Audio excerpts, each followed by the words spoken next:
selamat siang. Selamat siang Bapak. Untuk berbagi cerita terkait dengan pengalaman sukses Pak Yudi bidang tanaman biomasa di wilayahnya. Monggo langsung Pak Yudi. Terima kasih Bapak. Nama saya Yudi Listiono, Aspar BKPH Sukolilo, dan menjadi Aspar di BKPH Sukolilo mulai Maret 2019, tepatnya sudah 2 tahun 3 bulan ini. Ada tanggal sini tanaman yang saya tangani itu kebetulan langsung tanaman biomasa, Bapak. Luas tanamannya berapa, kemudian tahun tanamannya berapa, terus jenis tanamannya apa itu Pak? Untuk tanaman biomasa tahun 2019 itu 433 hektar. Tanaman tahun 2020 333 hektar. Jadi totalnya berarti 770. Jenis tanamnya apa? Untuk tanaman pengisi tanaman tahun 2019 jati, waktu tanaman tahun 2020 teh. Kalau hasil penilaiannya seperti apa Pak? Untuk di tempat kami kebetulan sangat berhasil Pak. Untuk tanaman 90. Apa yang dilakukan Pak Yudi pada saat pertama menerima SPK pada saat itu, sebagainya mungkin bisa diceritakan. Tanaman biomasa setelah menerima SK, kita sebagai Aspar tetap memasang palu batas Pak. Setelah palu batas, jalan pemeriksaan, terus pendataan pesanggem, andil, kemudian yang utama di tanaman biomasa adalah sosialisasi Pak, sosialisasi karena tanaman itu baru untuk diterapkan di lingkungan masyarakat sini. Yang jelas kedua setelah sosialisasi adalah negosiasi Pak, atau lebih kepada teman-teman stakeholder dan masyarakat yang ada di situ, karena di tempat kami itu semuanya di PAPS Pak dan PAPS. Pada saat sosialisasi seperti apa yang dilakukan Pak Yudi? Seperti apa metodenya atau gimana? Kegiatan tanaman biomasa mau dilaksanakan, sosialisasi itu mengumpulkan pesanggem, terus dengan ketua LMDH, kepala desa, Babin Kamtibmas dan Babinsa. Yang disampaikan pada intinya penekanannya di apa Pak pada saat sosialisasi? Penekanannya dengan adanya kegiatan tanaman biomasa untuk jenis atau klaster yang akan ditentukan apa pertama itu Pak. Kalau di sini kebetulan kalau sesuai dengan SMPHT itu 70-30 Pak kelompokannya. Tetapi masyarakat di sini keberatan terkait dengan 70-30. Mintanya 50 tanaman Persidae dan 50 untuk palawija. Kemudian setelah diminta oleh masyarakat seperti itu, akhirnya saya membuat surat kepada manajemen untuk terkait kelompokan yang bisa diterapkan di wilayah PKPH Sukolilo. Kemudian dari manajemen melayangkan surat ke Dipre, kemudian disetujui Pak. Jadi pola tanam yang ada di kami itu mungkin beda dengan tanaman yang lain ya di KPH lain ya, atau di wilayah PKPH lain. Di tempat kami itu 50-50 Pak. Itu 50-50 itu sudah hasil negosiasi Pak ya? Iya. Apa langsung permintaan masyarakat seperti itu terus kemudian disetujui oleh Pak Yudi? Permintaan masyarakat itu awalnya kan ditawarkan minta misalnya 50-50-nya itu 50% untuk yang di biomasa, 50% penggarap, tetapi masyarakat itu keberatan untuk pindah lokasinya itu, jadi tetap 50 dari garapan. Otomatis kita membuat dulu jalur Persidae-nya, misalnya garapan masyarakat yang kena tanah itu yang disepakati. Pada saat proses nego itu hambatan-hambatan apa yang Pak Yudi alami, terus kemudian apa strategi atau teknik Pak Yudi untuk menyelesaikan itu? Tetap dalam suatu negosiasi tetap ada pro dan kontra. Awalnya tetap masyarakat pun tetap banyak yang nggak mau, tujuannya tetap untuk IPHPS agar tidak bisa dikelola oleh perhutani. Gitu. Dengan kita harus sabar, terus adaptasi dengan wilayah dan karakter tertentu, terus kita ya konsentrasi yang jelas dengan teman-teman itu harus ekstra, karena di perjalanan itu juga tidak semulus yang kita bayangkan, Pak. Dari 443 itu tetap ada 3 petak yang notabene saat itu sudah ditanami dan bagus pun tetap dirusak atau diminta oleh masyarakat ini tidak dikelola oleh perhutani, Pak. Sempat ada perusakan seperti itu, Pak? Dengan pembuatan tanaman biomasa di kami itu kan konfliknya IPHPS, Pak.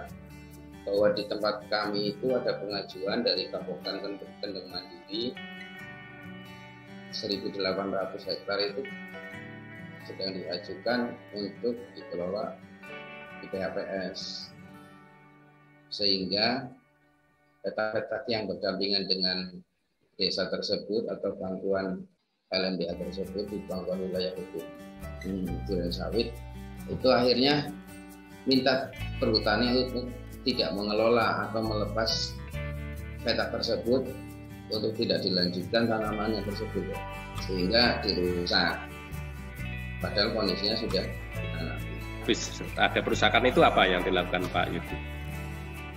Kita akhirnya negosiasi lagi, Pak. Kita mengumpulkan tokoh tim IPHPS tersebut dengan kepolisian.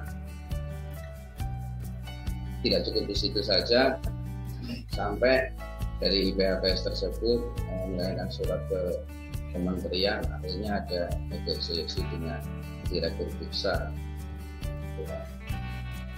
dengan Pak Kadipre, akhirnya petak-petak tersebut yang dimohon untuk tidak dilanjutkan untuk kegiatan tanaman di masa tersebut 3 petak, Pak. 3 petak, akhirnya nggak dilanjutkan ya? Iya. Artinya negosiasinya mengikuti permintaan masyarakat gitu? Iya, Pak, mengikuti permintaan masyarakat itu. 4 petak, Pak, 4 petak. 3 petak di awal, terus 1 petak kemarin diminta lagi, plus minusnya itu 98 hektar. Tanaman pertaniannya apa? Jagung ya. Selain masalah permintaan kembali oleh masyarakat, apalagi yang dihadapi, permasalahan yang dihadapi Pak Yudi selama pengelolaan tanaman biomasa ini? Yang jelas utamanya tanaman jadi itu karakter masyarakatnya, Pak. Di sini itu satu harus terkait dengan lahan. Yang keduanya IPHPS itu ketiganya tanpa olah tanah, Pak. Karena di sini itu batu bertanah, antara tanah dan batunya itu kebanyakan batu, Pak. Jadi tidak ada olah tanah, sehingga menggunakan sempret, Pak. Sedangkan obat sempret itu sangat berbahaya di tanaman kehutanan. Itu yang sangat resikonya sangat tinggi, sehingga tanaman terkait dengan tanaman biomasa itu apabila kena sedikit saja terkait dengan percikan dari obat tersebut itu pasti akan mati. Jadi kita tidak nanam itu tidak 1, 2, 3 kali, bahkan sampai 5 kali itu, otomatis ya kita juga harus sangat-sangat sabar, dan personil kita terutama untuk telaten, untuk menyelam, jadi tanaman tersebut bisa kembali pulih. Kendalanya lagi terkait dengan masyarakat seperti apa? Ya masyarakat saatnya melakukan sampah, kita kasih sosialisasi untuk ditutup misalnya dengan aqua gelas atau dengan wadah atau baskom itu, Pak. Sebagai masyarakat yang manut ya pasti akan mengikuti atau tetap akan menjaga tanaman kehutanannya juga.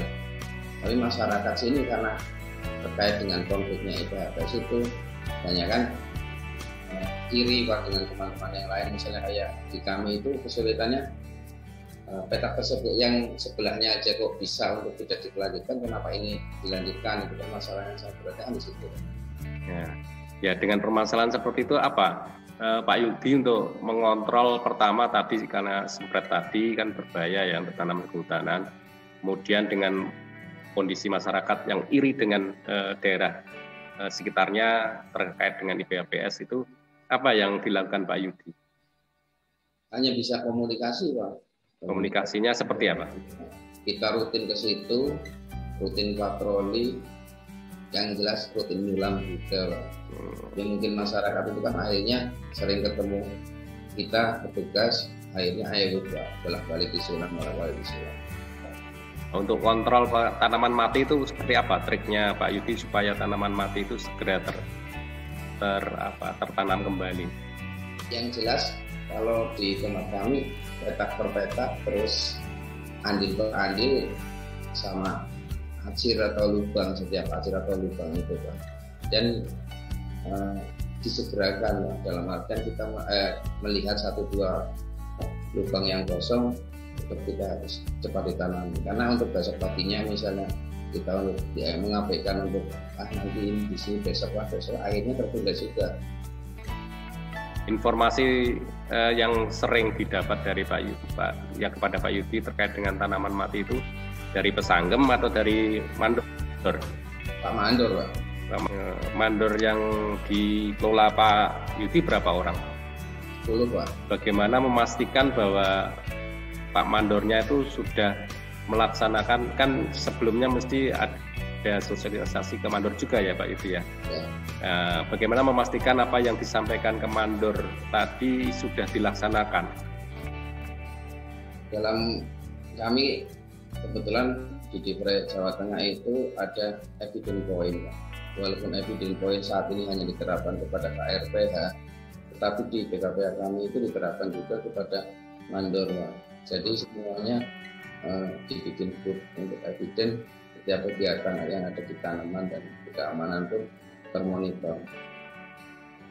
Apa bentuknya, Pak? Evidence point itu apa bentuknya? Kamera, Pak. Kamera di foto gitu ya? Iya, foto. Foto ada lokasinya gitu? Iya, Pak. Ini sedang di sini, ini sedang di sini, seperti itu. Bisa mencapai 90% up itu upaya apa lagi yang dilakukan Pak Yudi ya? Setiap mandor itu di tasnya ada biji kleris hijaunya, Pak. Oh gitu. Terus apa lagi?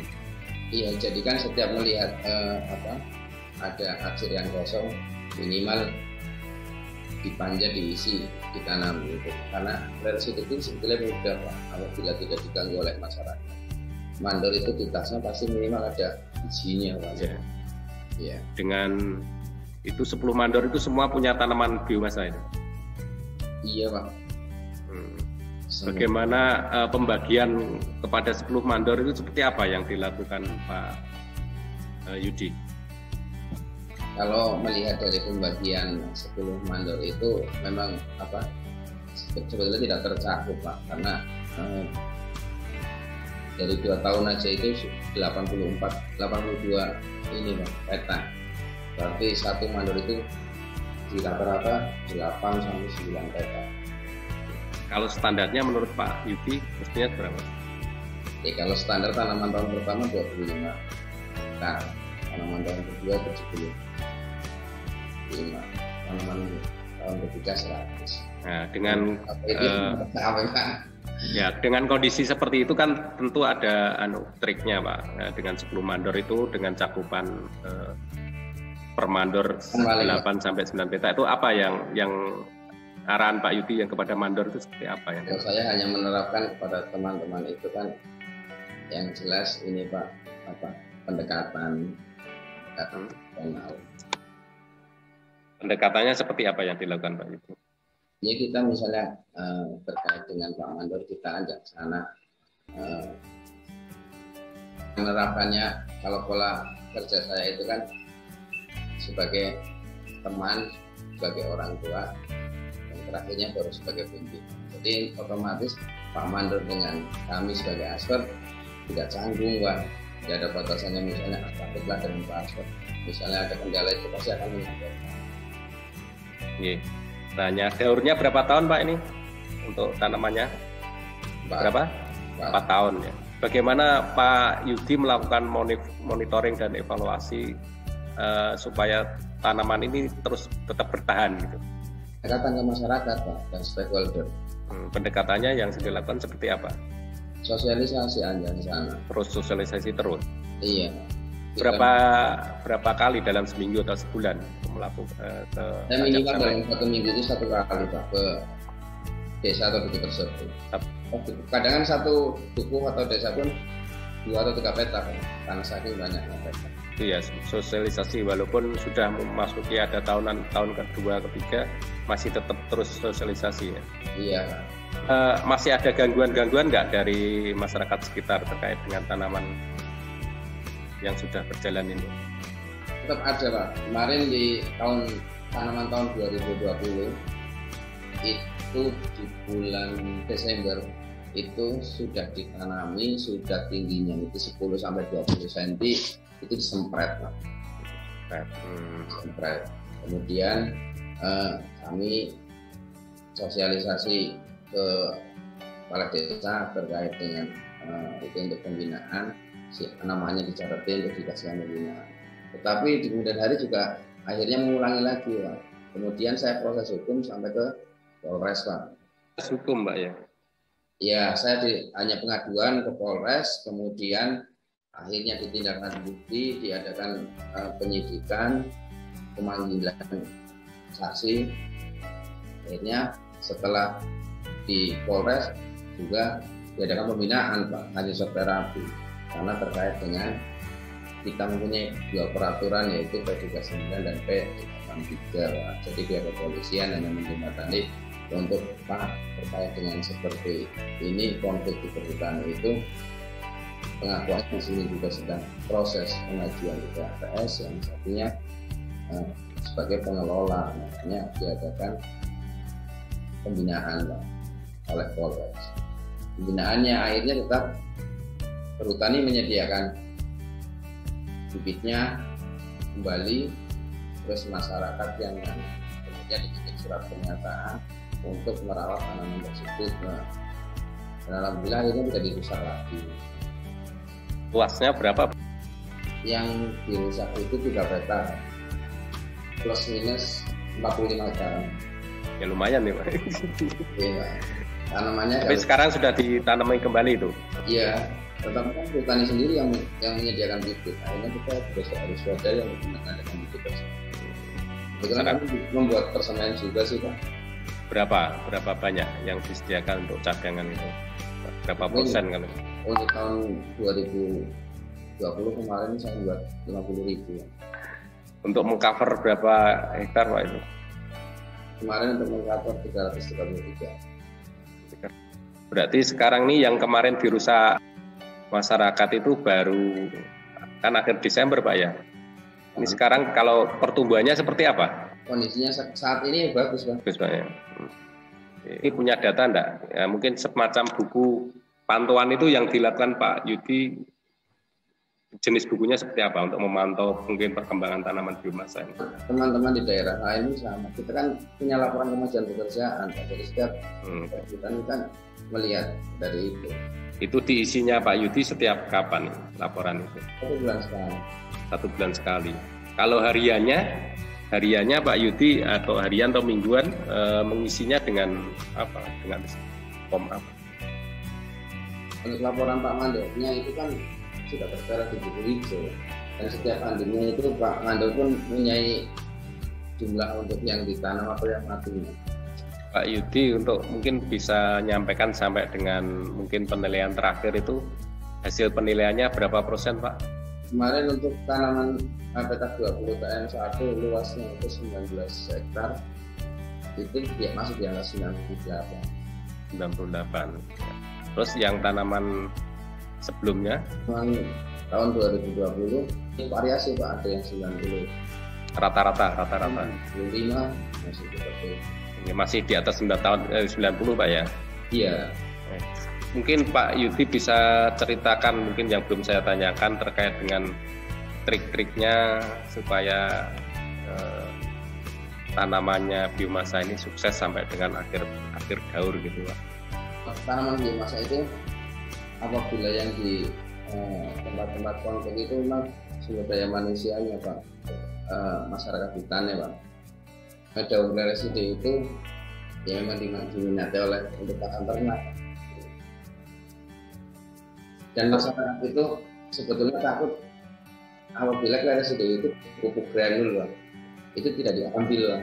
Jadi seperti tanaman tahun 2019 kita dulu ada pemupukan granul, otomatis pertumbuhannya ya satu bagus, keduanya orang itu masih takut untuk mengambil. Nah ini sudah di tahun 2021 sudah banyak yang dipreteli karena tahu sudah tidak berani. Itu berarti tanamannya sangat diminati untuk masyarakat untuk makan ternak Pak ya? Makan ternak. Ya. Nah itu masuk gangguan kan Pak berarti? Iya.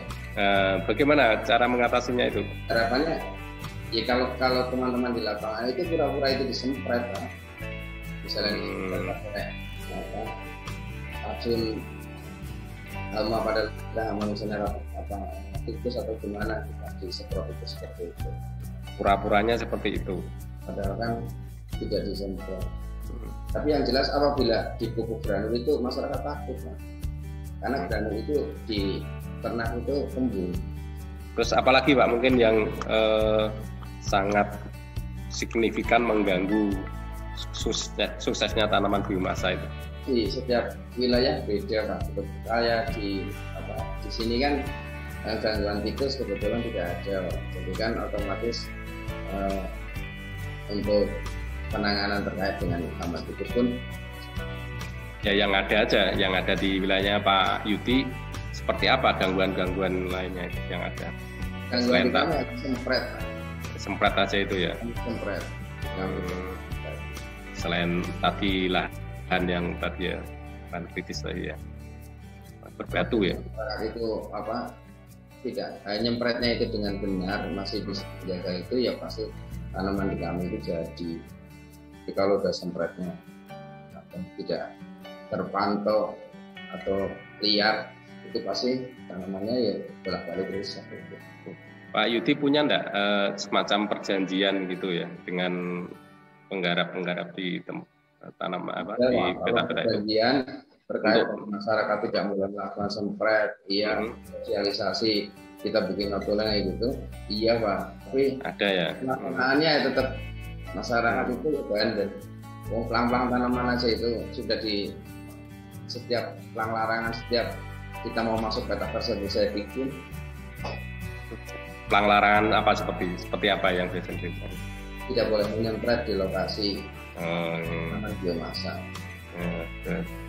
Itu ya hilang gitu ya? Hilang tidak, tapi maksudnya tetap dilanggar. Oh, tetap dilanggar. Terus aslinya kan kalau di pelong-pelongan itu tetap tidak boleh ditanami. Sini pun masih ada yang masih ditanami di setiap pelong-pelongan. Nah, berarti semuanya ini di wilayahnya Pak Yuti sistem tanamannya pelong-pelongan ya? Semuanya pelong-pelongan 50-50 ya, yang tadi sepakatan awal tadi ya. Mungkin Pak Yuti bisa memberikan pesan-kesan kepada teman-teman Asper lainnya dalam menangani tanaman biomasa ini supaya sukses gitu. Mungkin yang dirasakan Bapak-bapak dan kami pun sama membuat tanaman biomasa itu sebetulnya bikinnya itu gampang karena tanamannya mudah tumbuh. Tetapi pelaksanaan di lapangannya itu karena terkait dengan permasalahan di wilayah yang notabene berbeda-beda, tetap semangat. Kita selalu bersosialisasi dengan stakeholder untuk bisa mendapatkan titik temu untuk masyarakat itu sadar bisa membuat tanaman biomasa itu bisa tumbuh dengan baik. Saya percaya Bapak-bapak lebih senior, lebih cakap terkait dengan untuk mengatasi permasalahan di suatu wilayah dalam karakter yang berbeda-beda. Tetap semangat, jadikan tanaman biomasa ini sukses untuk bisa menjaga eksistensi perhutani di masa yang akan datang. Terima kasih. Baik Pak Yudi, terima kasih atas sharingnya. Semoga apa yang disaringkan Pak Yudi ini bermanfaat untuk kita semuanya. Terima kasih. Demikian. Assalamualaikum warahmatullahi wabarakatuh.